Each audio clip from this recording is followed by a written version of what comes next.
There we go. There we go. This whole thing got spun out of control with us talking about different things, and then I am 99% sure I saw this. I've seen this exact character like 6 times. I think she's screwing with us. I think this character is like referenced in like 8 or 9 points in story. I think she's been here.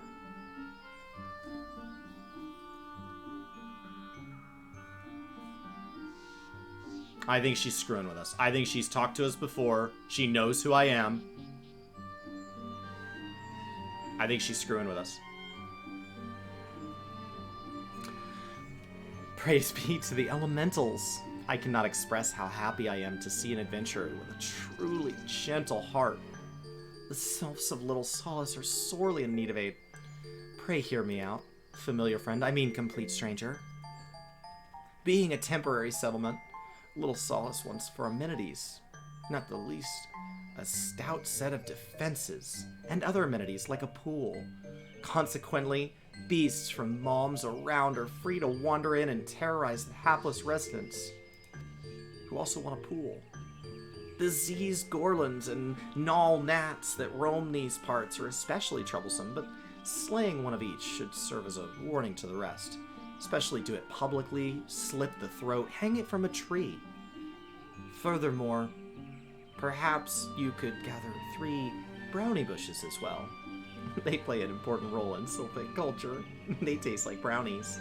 I do not claim to know the details, and what with such feral beasts prowling the forests, they are not easy to come by. When you're done with the deeds, seek out Kumuxio. He is slow to warm to outsiders, but your good intentions will not be lost on him. My own experience speaks to this. Alright. Amenities. Amenities. Yeah, we got a Sylphic gem. It's available just beyond the rise over there. And then we have a Sylphic spa actually here in this route system. It's pretty incredible. The dues can be a little steep, but the amenities, oh, just second to none. All right.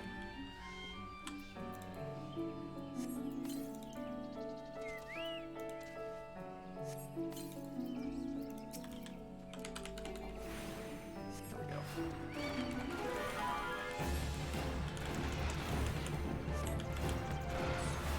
That.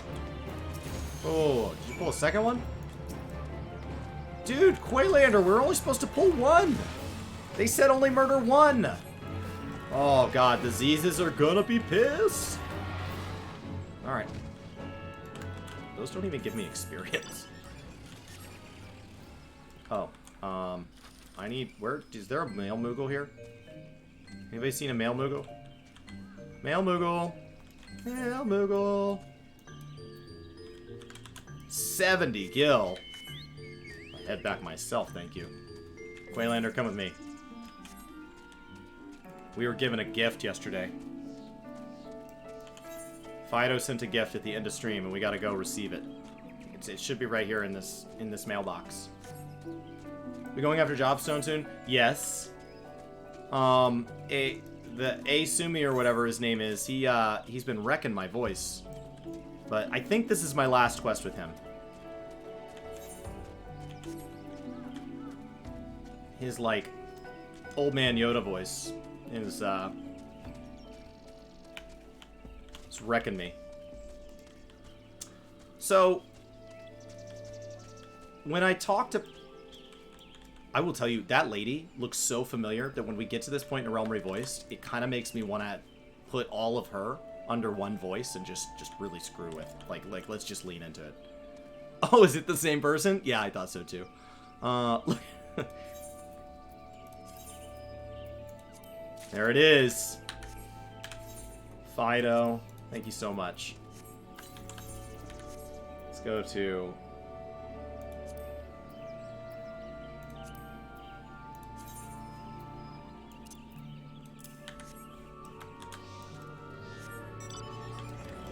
Now when I'm not stalling, we're going to move really fast. I say not stalling because, like, I literally put an hour raisin buff on, and I didn't get a single piece of experience before the raisin buff fell off. Alright, brownie bushes. Why are the male Moogles in every single settlement, but then so sparse in main cities? Well, because they fly, I do wonder if they're out delivering throughout the day, and so there only needs to be one for Limsa. Does that make sense? Right? Like, I do wonder if, like, maybe you don't actually need that. I watched too many rich streams.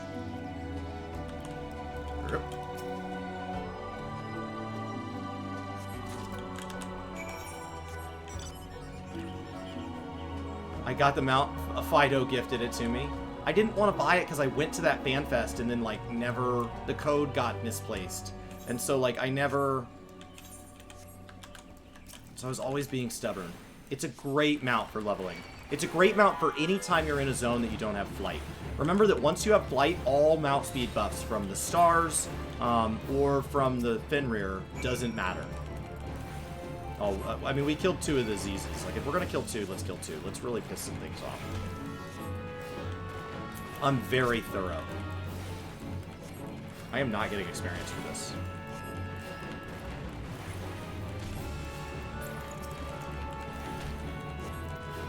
It was debated as pay to win when it came into the game. Like, legitimately, Sheriff. Like, people were angry. But, like, this is not a speed leveling game. We don't do a race to first level cap. So, I don't know. You got your 30th hero. The grind... So, once they start hitting 60, they get really handy. Alright, let me open mine up. So, I don't know how many I have. You have 30? How many do I... How do I know how many I have? Oh, they're done in 4s. 4, 8, 12, 16, 20, 24, 28, 29. You've passed me. Way to go. Mine are all like 60, so they... Oh god, that looks terrible. It's because of the green screen. Okay, so once they hit level cap, there's multiple things that are going on here. So a hero in Lord's Mobile has like 3 different things. So they have their level, which is just experience. You just got to use them. Just use them for things. And then they have their rank. Their rank is done by like feeding things into them. Those things show up from, it goes as high as rank 8. Rank 8 is the max. It is restricted by level, but once they're level 59 or 60 or whatever, like you can rank all the way. You're going to be, the issue is going to be the stuff you get. And you get that from the hero battle stuff. You get a lot of it from the trials in the little like statue. And then after that, they have what's called medals. And medals come from, they show up from things, but the easiest source of them is in the little statue thing in the elites. And so the elite, like getting those to gold is huge. Now, the reason, like, what you really want more than anything else is the gold, which I do think they have to be 64. I'm not sure. You really want that gold because they have passive buffs. The passive buffs are amazing. And the passive buffs will scale from, like... God, that looks so bad with the green screen. So, what happens here is... they start at, like, a white quality... and they move to green, which is being blurred out, to blue, to purple, to gold. But like this increases the amount of lumber I produce, and it goes from 7.5 to 15. You're like, okay, that's better. 15 to 30, makes sense, it doubles. 30 to 60, wow, it doubles again. 60 to 150. Now 150 means you're 20 times where you started. They don't need to be 60. Oh, great. So I do nothing but elite stages. You are capped on the number of times you can do a particular elite stage per day. As your VIP rank goes up, that gets to the point where it eventually uncaps, but it raises to, it's like 12 or 13 per day before it uncaps. And once it uncaps, that's amazing. You're also capped on the number of brave hearts you can use per day, which refreshes your energy. That cap eventually goes away as well. It raises and then goes away.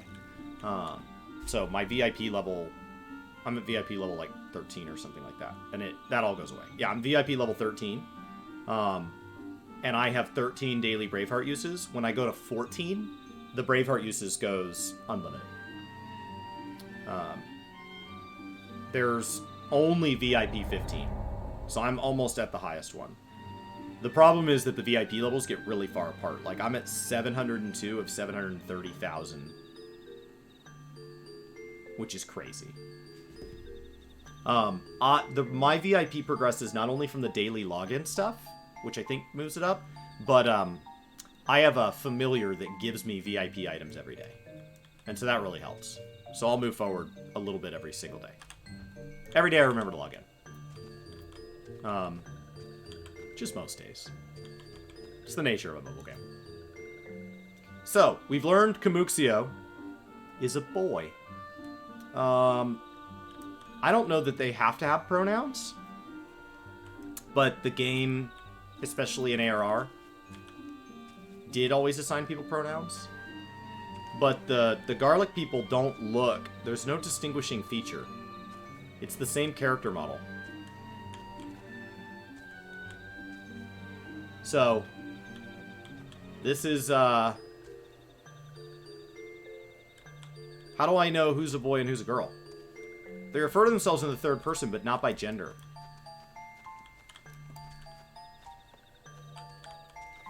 And they're not voiced. Dancing. One is still here, dancing. One can dance all night. Though this one's trust is not so easily earned. Oh, yeah? What if you had a mushroom that tasted like a brownie? Dancing one brings brownie bushes for this one. This one can dye thread once more. This one is pleased. Dancing one kills bitey, buzzy one. This one hates bitey, buzzy ones. Dancing one is too kind. Too kind! Yeah, I killed 2 buzzy ones. Many walking ones come to these ones' abode. But this few are friendly like dancing one. Perhaps this one not wrong to trust dancing one after all. Yeah, I killed 2 of those too. I killed 2 of all the things. Is that good? I could kill 5. I'm really good at murder. That's kind of my that's my special quality, you know? Like, some people, they're just, like, really empathetic, and other people just, like, try really hard, and some people learn really fast. Mostly, the Warrior of Light is just, like, super, super good at murdering. This one asks dancing one for forgiveness. This one had many troubles since walking ones last came to our abode. This one's must be careful, always careful. But dancing one is not like other walking ones. This one can trust the dancing one. This one would ask dancing one for help. Strange walking ones with bodies of steel come from the homes of these ones. This one thinks steel ones come from Empire.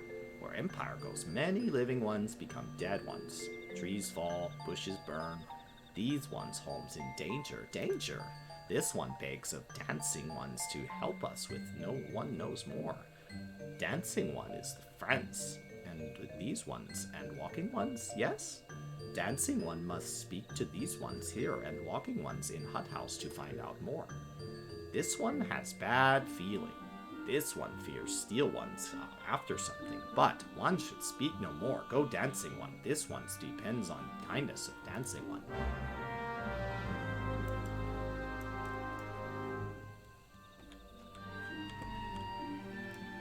There is no way that does not just hurt our character's head. Okay. So now I investigate a suspicious presence. Are you two even listening? What? I'll come back. They're clear in the middle of a conversation. Oh. You want me to go all the way over there? That's so far.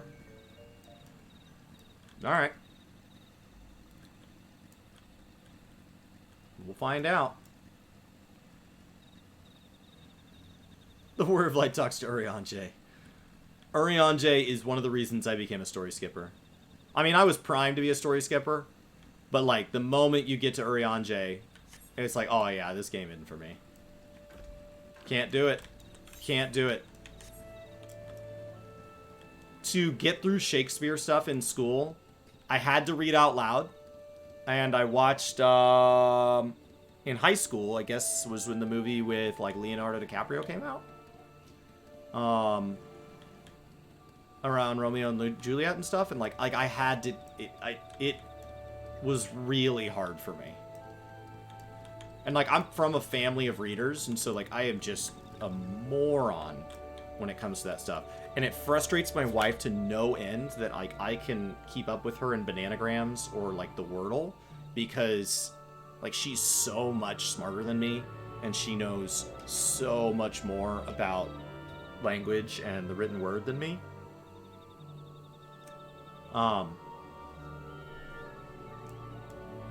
Yeah. But 5-letter words. Game on. If the Wordle was like 7 letters, she'd destroy me. But it's not. It's not. I'm super good at those 5-letter words. So, I regularly beat them in like 3? Let's see. I think today's was 3. Yeah. I did today's in 3. And, yeah.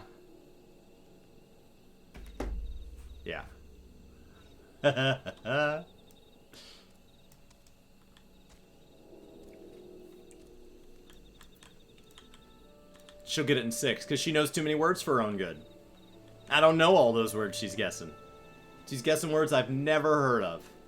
I don't think it's going to be that word. I think it's meant to be approachable by millions of people, because they're trying to get hits on their website. They paid over $1 million for the rights to Wordle. They're not trying to alienate people. The New York Times wants that search traffic. So, if you Google Wordle, you get a custom Google image. I've never Googled Wordle. What's the custom image?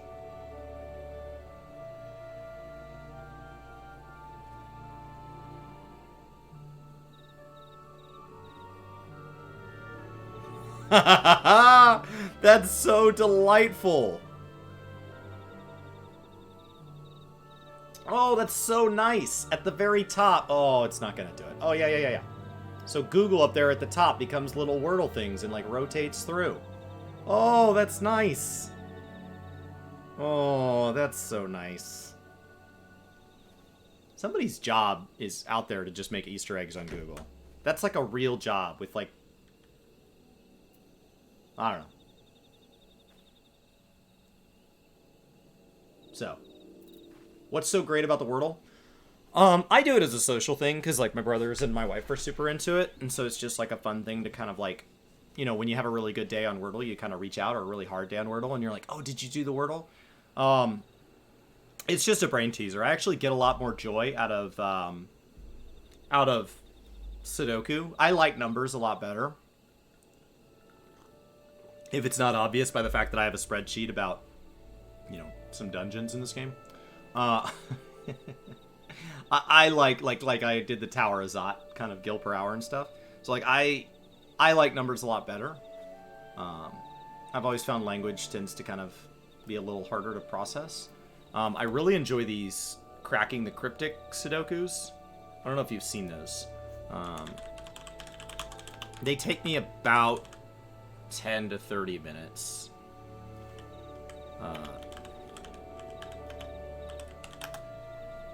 So,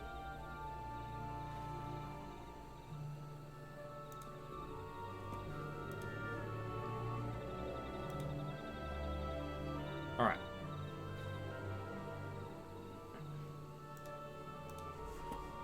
So, here's the rule. So, like, what happens is these basically take, they take the normal Sudoku rules, and then they value them. Then they add things.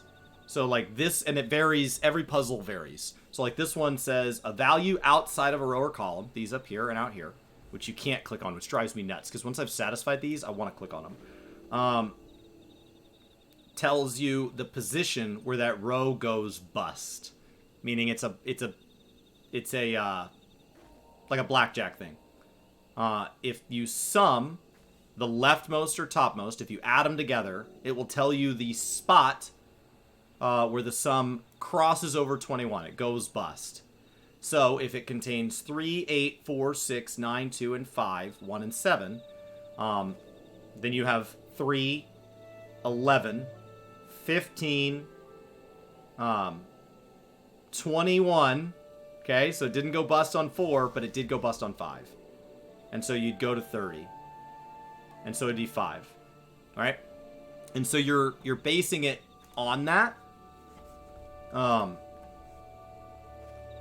So then you can go through and you can start to say, like, well, if this has to go bust in 4, then this has to cross 21 on the 4th one. But there's only 5 here, right? And so we've got 16. We have to cross 16, which means we have to hit 17, which means this has to be an 8 and a 9. It has to be, because that's the only way to get over 21 within 4 squares. So you know that those are 8 and 9, and since if that's an 8, that's a 9, or if that's a 9, that's an 8, you know that none of these are 8 and 9. And so that heavily restricts these. And so it acts as an additional layer of information above and beyond the amount of information that's already here. And so they'll give you enough to solve it the normal way-ish. You're going to run into points where the rules are what keep you moving forward. So it's not solvable as just a normal Sudoku. Sometimes there's only like 2 or 3 numbers given, and the other rules, either like there's like squares that are marked with various symbols or something like that, is part of it. I even did one time that had no numbers given. No numbers given. Right? So that's kind of how these solve. I love doing these. I find them just oddly satisfying. I'm not wildly fast at them. So it's good. And then they have a YouTube video that talks through these. So, like, you can watch the guys solve them. They'll solve them way faster than you.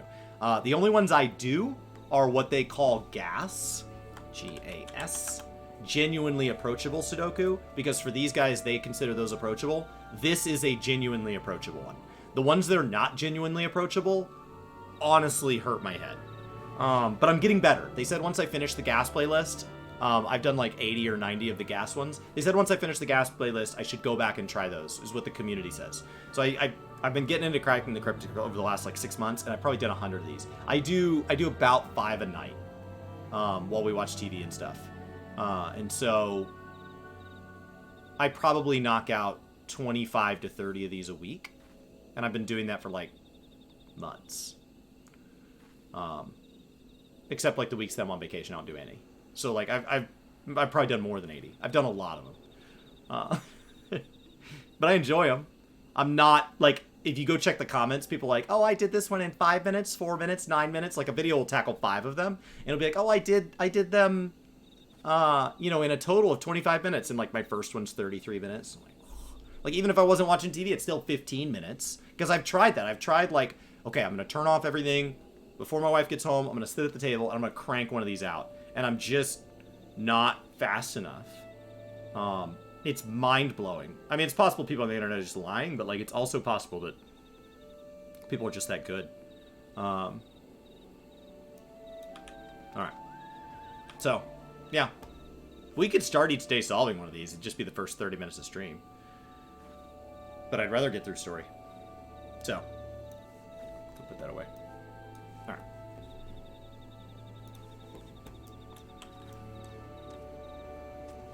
Time to stand. I haven't done anything yet. I need time to stand.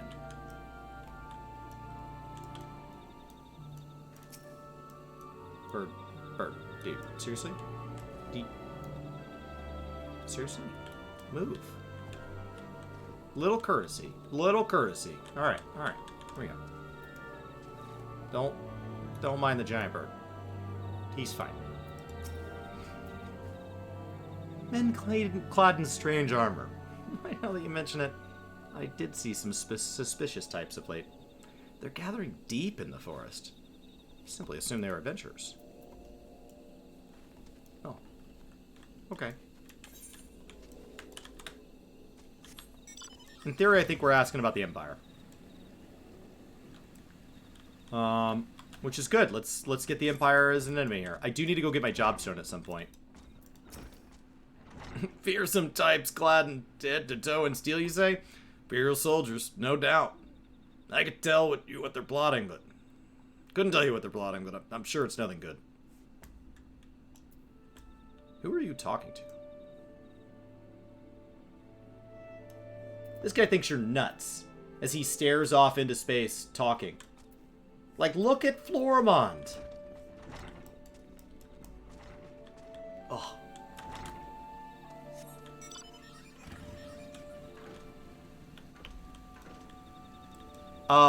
I definitely feel like, Fido, what happens is, like, the puzzle is half solved, and then it solves in, like, 2 minutes. So, like, it's a lot of build-up, so it doesn't shock me.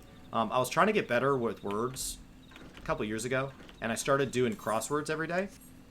And, like, at first, I had to Google everything.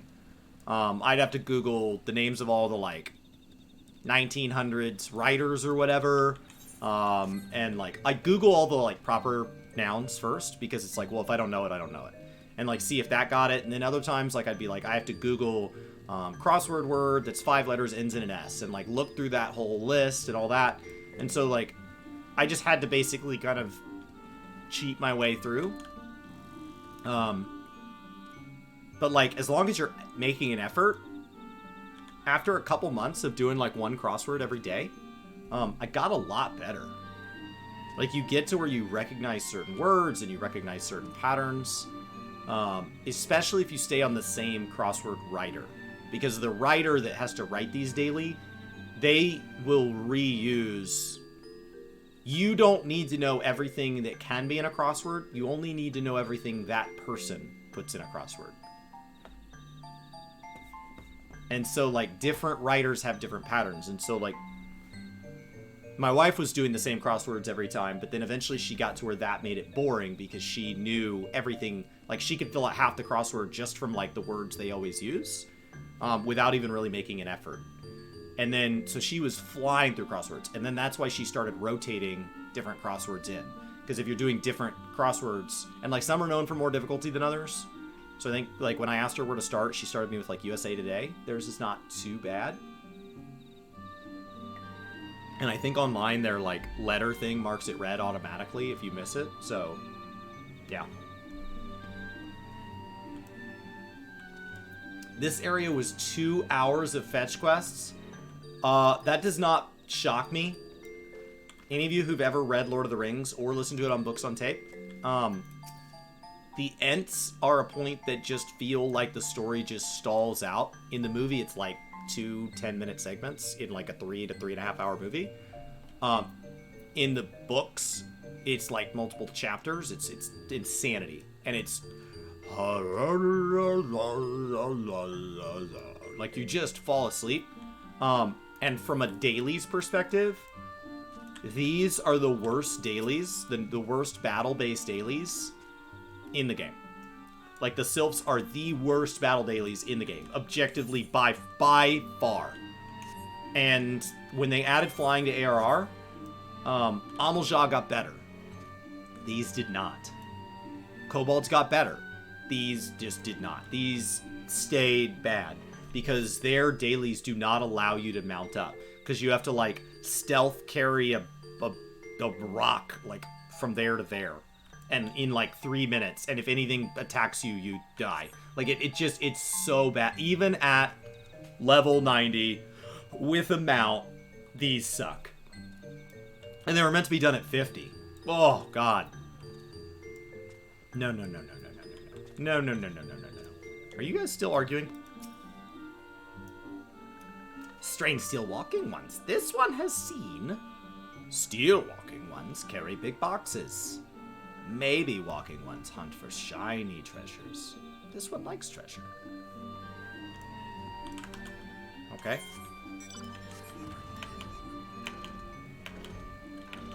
I would think this is an area that had a lot of extra quests. That makes total sense, Genshin. Oh. Shh. Shh. This one says, steel walking ones are scary. Like touched ones. This one hates scary. And scary ones have scary friends. Ugh.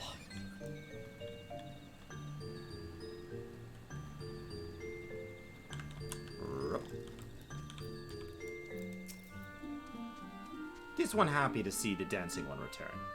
What did dancing one learn? This one sees. Steel walking ones come from the Empire. Gary boxes go walking deep, deep through trees. As this one thought, steel walking ones up to nasty, no good things. This one knows forest well. Steel walking ones try to hide. This one will find them. This one would borrow dancing one's map. One makes mark right there. If this one steel ones hides, no one knows. Dancing ones will go walking for steel ones, yes? This map? See, it's statements like that that tell me that these maps are real. These are not a player UI laid over the game. This is a real map this character has. They're going to mark my map for me, which tells me these maps are real. So that whole discussion about maps yesterday, this is a real map that we own and possess. And yeah, it's probably not a digital interface that we pull out and like can tab around, but it's a real map.